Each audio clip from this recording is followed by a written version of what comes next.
បញ្ជូនអ្នកបើកបរជនបុកមនុស្សស្លាប់6នាក់ទៅតុលាការគណៈបណ្ដាជនបង្កផ្ដល់សំណងឲ្យជនរងគ្រោះម្នាក់$10000ហើយបោះសម្ដីថា10000នឹងច្រើនហើយគ្រោះថ្នាក់ខ្លះទទួលបានសំណងតែ$2000ទៅ$3000ទេតែភាគីរងគ្រោះមិនព្រមនៅថ្ងៃទី2ខែមេសានេះស្នងការដ្ឋាននគរបាលខេត្តបាត់ដំបងបានសម្រេចបញ្ជូនជនសង្ស័យស៊ីវជ័យសិទ្ធជាអ្នកបើកបរជនបង្កគ្រោះថ្នាក់លើផ្លូវជាតិលេខ5ត្រង់ចំណុចក្រុមទី12ភូមិកកោះឃុំកកោះស្រុកមុងឫស្សីខេត្តបាត់ដំបងបណ្ដាលឲ្យស្លាប់អ្នកជិះម៉ូតូចំនួន5នាក់និងរងរបួសចំនួន1នាក់ទៅកាន់អัยការអមសាលាដំបងខេត្តបាត់ដំបងដើម្បីអនុវត្តតាមផ្លូវច្បាប់ការសម្រេចបញ្ជូននេះធ្វើឡើងក្រោយពីសមាជិកនគរបាលបានធ្វើការសាកសួរនិងបំពេញសំណុំរឿងចប់សពគ្រប់កាលពីថ្ងៃទី1ខែមេសាឆ្នាំ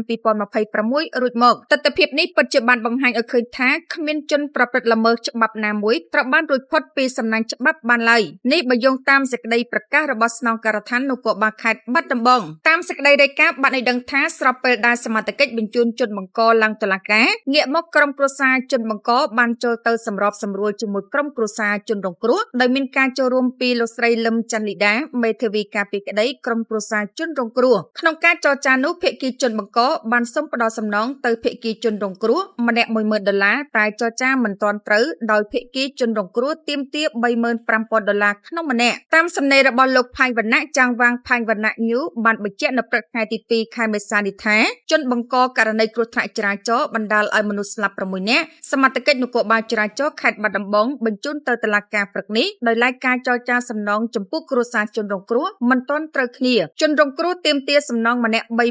$35,000ម្ដាយជនបង្កសុំសងម្នាក់$10000ដោយម្ដាយជនបង្កបានលើកឡើងថាករណីគ្រោះថ្នាក់ចរាចរណ៍ស្លាប់ខ្លះទទួលបានសំណងតែ$2000ទៅ$3000ទេគាត់សងម្នាក់$10000នេះច្រើនហើយម្យ៉ាងទៀតគាត់ត្រូវចំណាយលុយជួសជុលឡានកូនទៀតផងការចរចាជនរងគ្រោះមិនព្រមទទួលទេតែនៅថ្ងៃនេះសមាជិកនគរបាលចរាចរណ៍ខេត្តបានទំនាក់ទំនងមកជនរងគ្រោះដើម្បីទៅចរចាសម្របសម្រួលគ្នាជាលើកទី2នៅរសៀលថ្ងៃនេះតែជនរងគ្រោះមិនទៅដោយសារម្ដាយជនបង្កដាក់សម្ពាធមកលើគ្រួសារជនរងគ្រោះខ្លាំងពេកជាពិសេសមើលងាយជីវិតជនរងគ្រោះមិនស្មើរថយន្តកូនគាត់លោកផៃវណ្ណៈបន្តថាខ្ញុំគិតថាម្ដាយជនបង្កអាចជាមនុស្សមិនសូវចេះរៀបពាក្យនិយាយទៅធ្វើឲ្យប៉ះអារម្មណ៍គ្រួសារជនរងគ្រោះដូច្នេះគួររកអ្នកណាដែលចេះអំពីរបៀបនិយាយឬអាចជាមេធាវីឲ្យចូលមកសម្របសម្រួលជាមួយគ្រួសារជនរងគ្រោះអាចនឹងដោះស្រាយគ្នាត្រូវប៉ុន្តែទោះបីការចរចាសំណងរដ្ឋប្រវេណីត្រូវគ្នាក៏ដោយជនបង្កនៅតែត្រូវបញ្ជូនទៅតុលាការផ្ដន្ទាទោសដដែលពាក់ព័ន្ធបញ្ហាខាងលើនេះដែរអង្គភាពយើងមិនអាចស្វែងរកការបកស្រាយពីភាគីម្ដាយជនបង្ក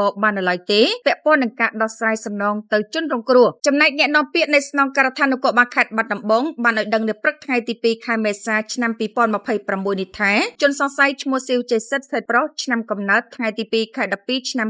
2006ដែលជាអ្នកបើកបរជនបង្កគ្រោះថ្នាក់លើផ្លូវជាតិលេខ5នោះត្រូវបានបញ្ជូនខ្លួនទៅកាន់អัยការអមសាលាដំបងខេត្តបាត់ដំបងផ្លូវច្បាប់បន្ទាប់ពីសមាជិកនគរបាលបានធ្វើការសាកសួរនិងបំពេញសំណុំរឿងចប់សពគ្រប់កាលពីថ្ងៃទី1ខែមេសាឆ្នាំ2026រួចមកដើម្បីអនុវត្តតាមទស្សនវិជ្ជានេះពិតជាបានបង្ហាញឲ្យឃើញថាមានជនប្រព្រឹត្តល្មើសច្បាប់ណាមួយត្រូវបានរួចផុតពីសំណាញ់ច្បាប់បានឡើយសូមជម្រាបផងដែរថាករណីគ្រោះថ្នាក់ចរាចរណ៍បណ្ដាលឲ្យមនុស្សស្លាប់នេះដែរកាលពីពេលថ្មីកន្លងមកក្រោយពីចាប់ពិធីបិទសន្និបាតបូកសរុបលទ្ធផលការងារវិស័យយុត្តិធម៌ឆ្នាំ2025និងកំណត់ទិសដៅការងារជាអាទិភាពឆ្នាំ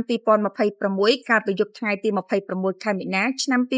2026លោកឧបនាយករដ្ឋមន្ត្រីនិងជារដ្ឋមន្ត្រីក្រសួងយុត្តិធម៌ប្រាប់បណ្ដាញព័ត៌មានថាចាប់ពីពេលនេះតទៅនៅកម្ពុជាលែងមានករណីបង្កគ្រោះថ្នាក់បុកគេស្លាប់បង់លុយរួចខ្លួនទៀតហើយករណីបែបនេះគឺលែងមានទៀតហើយគឺអ្នកបង្កត្រូវមានការទទួលខុសត្រូវហើយជនរងគ្រោះត្រូវទទួលបាននៅសំណងការខូចខាតចេញមកពីគ្រោះថ្នាក់ចរាចរណ៍នេះទៅតាមនីតិវិធីច្បាប់ឲ្យបានឆាប់រហ័ស